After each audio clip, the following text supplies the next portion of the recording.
今回の産業まとめ。米国より先に中国と電話会談。この動きに対抗した日米。両国関係の深化と禁管令解除。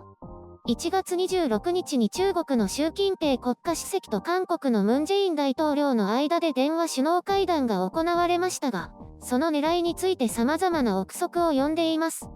その2日後である1月28日には日米首脳による電話会談が行われ、中韓電話首脳会談に対抗するためではないかという見方が出てきています。米韓の間では、バイデン大統領就任後の電話首脳会談は行われていないことから、米韓関係よりも中韓関係が優先されたという見方もあります。しかし順序よりも内容がより重要だという考えが韓国国内で囁かれる中で、日米の電話会談は中国牽制への動きが強く盛り込まれたと評価されています。中韓電話会談の内容はというと、両国の文化交流を強化するとともに、貿易や通商、文化、教育の分野で協力していくことが確認されたようです。ムン・ジェイン大統領は、中国共産党成立100周年に対して祝辞を述べ、中国が次の100年、2049年の建国100周年に向けて重要な一歩となったと話したようです。また、習近平国家主席の訪韓を打診し、北朝鮮との南北関係に対しては、問題解決に向けて中国が建設的な役割を担うよう求めたようです。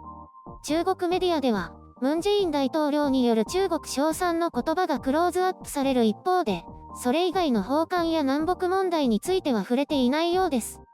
習近平国家主席の中韓修好30周年に、両国関係を深化、発展する新たな機会に直面しているという言葉には、サード配備以降続いてきた禁管令、すなわち韓国の文化や芸術、一部商品の排除、観光の制限が解除されるのではないかという期待も出てきています。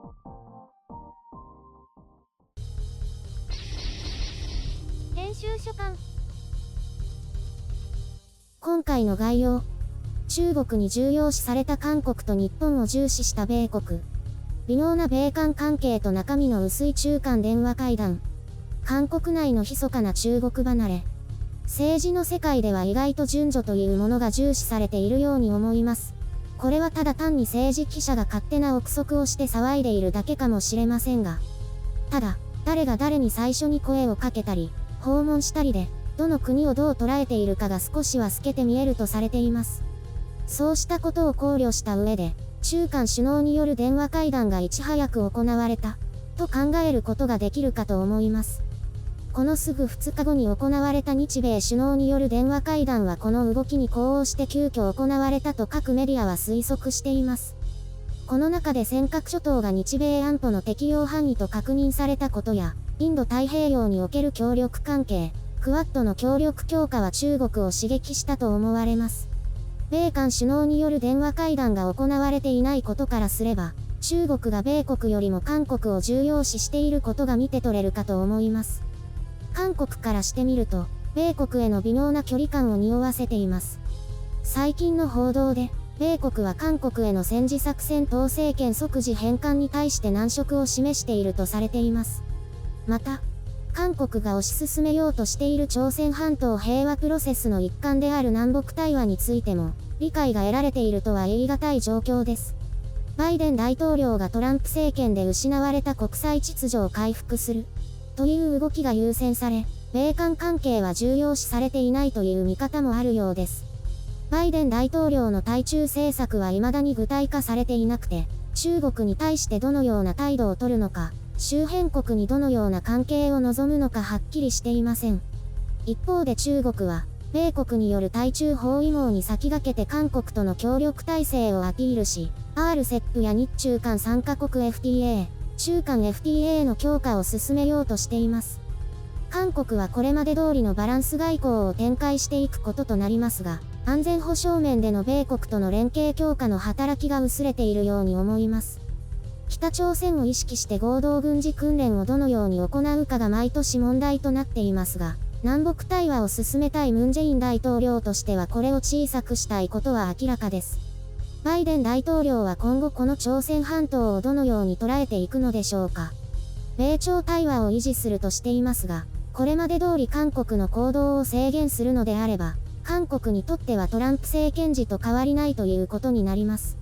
良くも悪くも米国というのはいつもこういう感じで、なんだかんだで米国の思うようにことを運ぼうとして他国に圧力をかけるわけです。韓国は今後も米国にいいように扱われて不甲斐ない思いをするんでしょうね。日本も同じですけどね。日米関係が良好というのは、米国の要望を多く受け入れるということでもありますから。一方の中国はというと、こちらも基本的には同じですが、より積極的な働きかけがあると見て取れます。経済的な交流を増やして、安全保障面での米国との連携を弱化させようという狙いがあるかと思います。中国への依存度が高まれば、中国との関係を優先させざるを得なくなりますからね。ただ、サード配備による禁韓令があまりにも長く続き、韓国の一部の業界は脱中国を余儀なくされています。芸能やゲーム、化粧品関連などがそうですね。なので今更中国が交流強化といっても今一つ反応が鈍いようです。こうしたものも、中国のご機嫌一つでどうとでも変わりますからね。そんなものに重きを置く気はないのでしょう。また、中国抜きでこれまでやってこれたので、今後も過度な中国依存を抑えたいようです。中国の期待とは裏腹に、コロナ禍で人の往来が制限されるなら芸能人が中国のテレビに出ることも必要ないですし、ドラマなんかはネットフリックスの巨大資本に頼る方が手っ取り早い。ゲーム業界からしてみても、強力なライバルである中国が門戸を開放することに対してはもはや期待もしていないようですね。中国メディアを見ると、関係がより強固になって素晴らしい両国関係が開始されるように報じられていますが、あまり中身はないように思います。日程的には中国が韓国を重視しているというように見えますが、中身はそれほどなくて、韓国はどうやら米中間で宙ぶらりんの状態のようですね。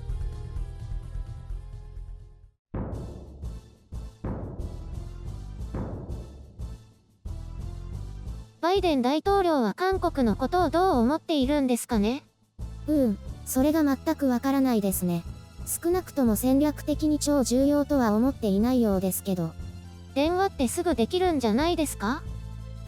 用もないのにかけるわけでもしょっちゅう話すわけでもないからね。いろいろと事前調整が必要なんですよ。それでも番号を押して電話するだけでしょ？いや、友達じゃないから。しかも新大統領なんて知らないおじいさんだし、お互い準備が必要なんだってば。いつも思っていることを言えばいいのに。政治の世界はそんなに単純じゃないんだよ。何せ国を左右するからね。行き当たりばったりじゃダメ。面倒だね。ところでニュースだけを見たら韓国が中国にべったりって感じがするけど。そういうわけでもないかな。韓国は最近どっちつかずな感じが強いので、中国が引き寄せようと必死になっているように思うね。あ、韓国がじゃなくて中国がなんだ。これって。そう。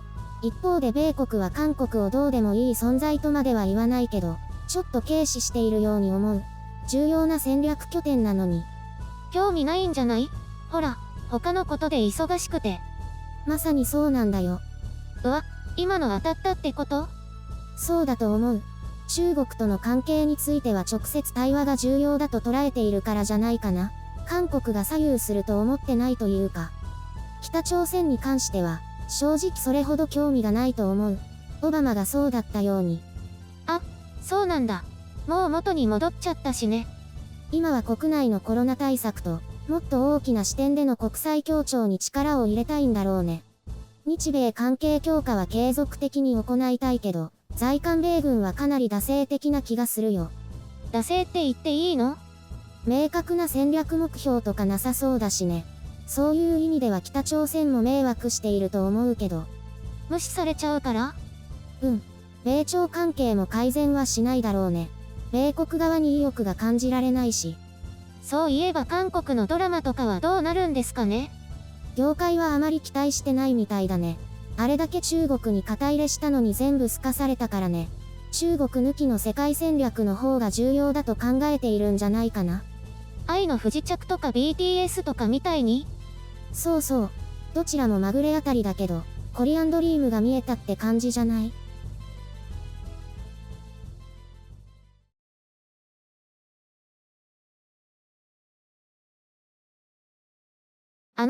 適線コピーって知ってる？